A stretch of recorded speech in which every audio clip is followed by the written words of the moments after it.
नमस्कार दोस्तों, जन मुद्दों की बात धर्मराज के साथ मेरे शो में आप सबका स्वागत है।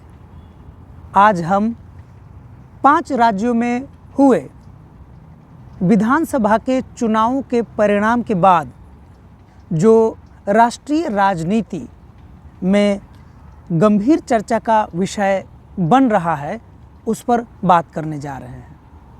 हम सभी जानते हैं कि कल भारत के 4 राज्यों के विधानसभा चुनावों के परिणाम आए और आज आखिरी राज्य के चुनाव का विधानसभा चुनाव का परिणाम भी आ गया। आज मिजोरम के विधानसभा चुनाव में एमएनएफ पार्टी की हार हुई और जेडपीएम पार्टी की जीत हुई।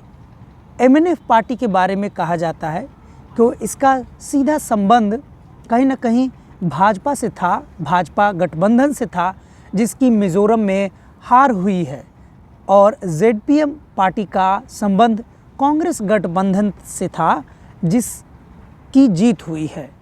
लेकिन यह आज चर्चा का विषय नहीं है। महज 3 राज्यों के जीत को लेकर भाजपा जश्न के माहौल में डूबी हुई है। वहीं 2 राज्यों में भाजपा की बुरी शिकस्त हुई है, उस पर कोई बातचीत नहीं हो रही है। यह भाजपा की दरअसल पुरानी रणनीति है, अपनी जीत को बढ़ा चढ़ाकर दिखाना और अपनी हार को दबा देना। भारत के 5 महत्वपूर्ण राज्यों में विधानसभा के चुनाव हुए। छत्तीसगढ़, मध्य प्रदेश, राजस्थान, तेलंगाना और मिजोरम। 3 दिसंबर को 4 राज्यों के विधानसभा के परिणाम आ गए, जिसमें तेलंगाना में कांग्रेस को सीधा बहुमत प्राप्त हुआ। छत्तीसगढ़, मध्य प्रदेश और राजस्थान में भाजपा को भी बहुमत से जीत प्राप्त हुआ। लेकिन 5वें राज्य मिजोरम में कल किसी कारणवश गिनती नहीं हो सकी थी, उसकी गिनती आज पूरी हुई और इस गिनती के बाद परिणाम जो सामने आया है उसमें एमएनएफ जो अपना समर्थन भाजपा को देती रही है की हार हुई और जेपीएम की जीत हुई है। जेपीएम के हवाले से राहुल गांधी कह रहे थे कि मिजोरम में भी भाजपा गठबंधन की हार होगी और हुआ भी बिल्कुल ऐसा ही। तो कुल मिलाकर 5 राज्यों में विधानसभा के चुनाव हुए। 2 कांग्रेस के पाले में गए और 3 भाजपा के पाले में गए। लेकिन पूरे देश की गोदी मीडिया में, पूरे देश की मेन स्ट्रीम मीडिया में जिस प्रकार से भाजपा द्वारा विजित राज्यों में विधानसभा चुनाव में परिणाम को लेकर ऐसा माहौल बनाया जा रहा है, जैसे लगता है कि चारों तरफ सिर्फ भाजपा ही भाजपा है। और कहीं ना कहीं ये ऐसा इसलिए किया जा रहा है ताकि भाजपा यानी केंद्र सरकार में भाजपा की जैसी नीतियों का निर्माण हुआ है उसका ज़बरदस्ती से जनता पर थोपा गया है, और जिस प्रकार से जनता ने उन नीतियों के खिलाफ विरोध किया है उन सारे मुद्दों को ढका जा सके। हालांकि यह तकनीक, यह तरीका कोई नया नहीं है। अतीत में भी जितने भी प्रचंड बहुमत से जीती हुई सरकारें रही हैं उन्होंने बिल्कुल ऐसा ही रवैया अपनाया है। संभव है इसीलिए मान्यवर कांशीराम जी का यह चुनावी स्टेटमेंट, बयान बड़ा ही मशहूर है। कहीं भी प्रचंड बहुमत से जीत दर्ज करने की बात होती है तो मान्यवर कांशीराम की यह बात याद आ जाती है, ज़हन में उतर आती है कि अगर बहुमत की सरकार होगी तो वो मनमानी सरकार होगी, और अगर कमज़ोर सरकार होगी तो वह जनता की सरकार होगी। जिस प्रकार से 2014 के बाद से लगातार केंद्र सरकार में प्रचंड बहुमत से जीतने वाली पार्टी भाजपा गठबंधन पार्टी यानी एनडीए अलायंस रही है, हम देख रहे हैं कि कैसे जनता रोज़ बरोज़ संघर्ष करने के लिए विवश है। शाम का वक्त है, शाम ढल रही है।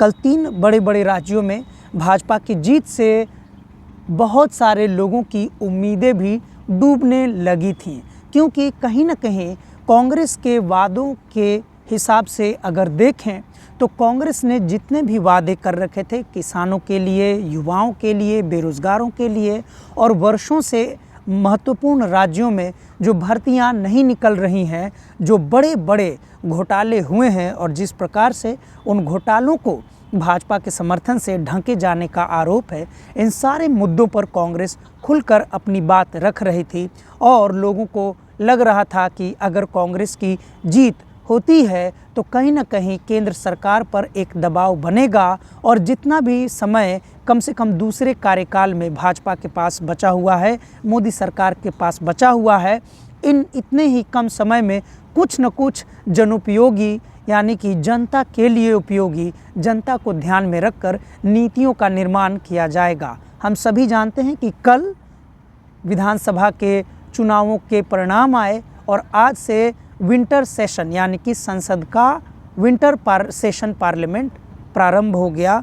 जाड़े की सत्र प्रारंभ हुई है। प्रधानमंत्री नरेंद्र मोदी ने भी अपने ही भाषण में, संसद में जो उन्होंने भाषण दिया, कहीं ना कहीं तंज कसते हुए उन्होंने विपक्ष का माखौल उड़ाया और उन्होंने सीधा कहा कि यह जो जनादेश है इससे विपक्ष को सबक लेना चाहिए। लेकिन प्रधानमंत्री नरेंद्र मोदी जी ने कभी भी अपने भाषण में ऐसा नहीं कहा है कि जो जनादेश भाजपा को मिली है उस जनादेश का पालन भाजपा कैसे करेगी, कब करेगी, इस पर तो प्रधानमंत्री नरेंद्र मोदी जी कभी बात नहीं करते हैं। जाहिर सी बात है, अगर जनादेश कांग्रेस के पक्ष में है या विपक्षी दलों के विपक्ष में है तो वहाँ पर केंद्र में विपक्षी दल नहीं बल्कि वे दल होने चाहिए जिनको जनादेश मिला है, जिनको बहुमत से सरकार हासिल हुआ है और बहुमत से प्राप्त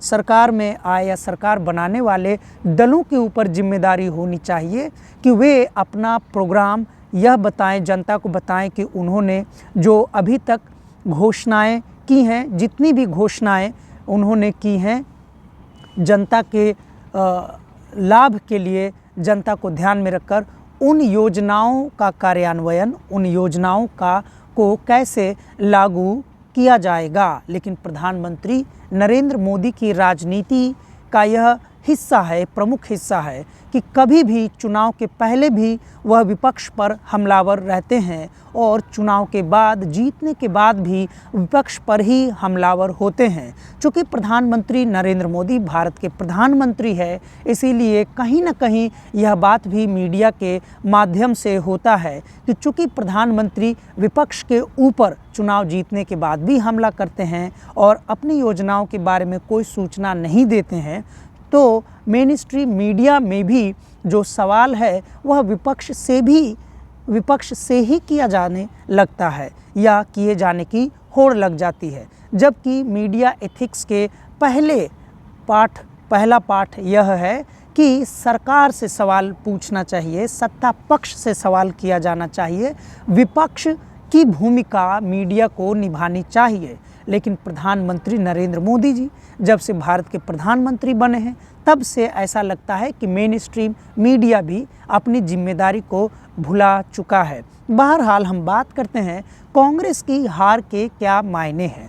कांग्रेस किन किन मुद्दों पर चुनाव लड़ रही थी, यह मुद्दे राज्य के हिसाब से अलग अलग थे, लेकिन इन सभी मुद्दों में कुछ प्रमुख मुद्दे थे, उस पर बात होनी चाहिए। इन सभी मुद्दों में जो सबसे प्रमुख मुद्दा था वह मुद्दा था कास्ट सर्वे यानी जाति सर्वे का। सबसे कांग्रेस लगातार यह मुद्दा उठा रही है, बल्कि यूँ कहें कि कांग्रेस में एकमात्र राहुल गांधी ही ऐसे राष्ट्रीय स्तर के नेता थे जिन्होंने बार बार कहीं न कहीं दलितों, पिछड़ों, आदिवासियों की आवाज़ बनने की कोशिश की। हालांकि राहुल गांधी कहीं न कहीं अपने अन्य कार्यकर्ताओं के साथ तालमेल नहीं बिठा सके, जिसके कारण राहुल गांधी अन्य राज्यों में मंचों से जो बात कह रहे थे उनके कार्यकर्ताओं तक नीचे बात नहीं पहुंच पा रही थी, जिसका सीधा असर कांग्रेस के चुनाव प्रचार पर पड़ा। दूसरी सबसे बड़ी बात, जिस आरएसएस के खिलाफ राहुल गांधी अक्सर बोलते हैं, भाषण देते हैं और बार बार राहुल गांधी कहते हैं कि मेरा नाम राहुल गांधी है, मेरा नाम राहुल सावरकर नहीं है, मैं माफ़ी नहीं मांगूंगा, मैं भाजपा से नहीं डरता हूं, मुझे आरएसएस से कोई डर नहीं लगता है।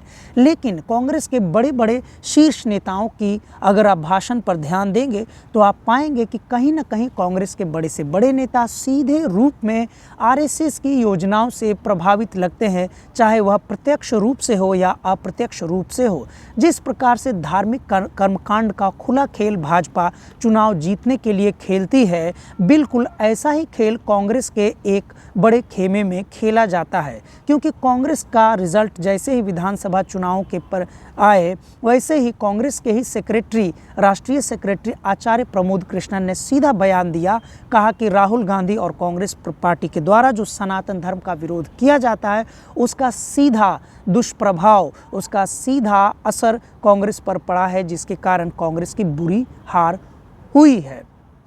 कांग्रेस में ऐसे तमाम मुद्दे हैं जिस पर कांग्रेस ने अपनी बात नीचे तक जनता को नहीं पहुंचा पाई। बहरहाल बहुत सारी बातें हैं करने को। सबसे पहले तो यह देखा जाना चाहिए कि भाजपा ने जो वादे करके प्रचंड जीत हासिल की है, उन्हें बधाई हो, लेकिन साथ साथ उन मुद्दों पर भी लगातार मीडिया को सवाल करना चाहिए, पूछना चाहिए कि आखिर उन मुद्दों का पालन भाजपा कब करेगी। आज के लिए इतना ही। फिर से हम इन ऐसे तमाम मुद्दों पर बात करने के लिए आपके साथ आएंगे। तब तक के लिए शुक्रिया, धन्यवाद।